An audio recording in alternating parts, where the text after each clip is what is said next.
We just gotta first look at our first Infinity Stone in Magic the Gathering, so let's talk about it. So the Soul Stone is 1 and a black for a legendary artifact, Infinity Stone. It's indestructible, it can tap to add black, and you can pay 6 and a black, tap it, and exile a creature you control to harness its power, which allows you to use its Infinity ability, which is at the beginning of your upkeep, you could return target creature from your graveyard to the battlefield. So first things first, love some of these treatments. This full art looks gorgeous, kind of reminds me of the Theros Skylands, which are my favorite basics. I even love this one of Thanos holding it in his Infinity Gauntlet. It all looks great.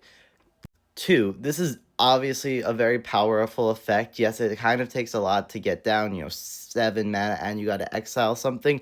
But 2 mana for a rock that taps to add black is not awful, especially when you also have that additional ability. This definitely seems like a pretty powerful card. I also love the flavor of you have to sacrifice one of your creatures, like throwing them off the cliff in Vormir. But lastly, this is one of 6 Infinity Stones. And in the video they posted, they said they know that people are going to want all 6 and a big payoff for them. Some sort of Thanos legendary creature or an Infinity Gauntlet legendary artifact that like wants you to have all the Infinity Stones. They definitely gave it that subtype for a reason, and I'm very excited to see what that is.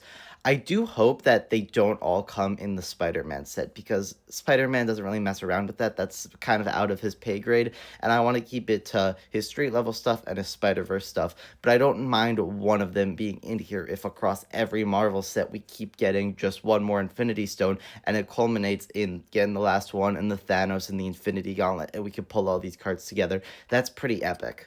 So overall, I'm very excited about this card, how I'm going to use it. I just want to put Infinity Stones in my deck, honestly, and eventually getting to make my Thanos Infinity Gauntlet deck with all the stones that has some big payoff. But let me know your thoughts in the comments. Are you excited about this card and the other Infinity Stones? And don't forget to follow.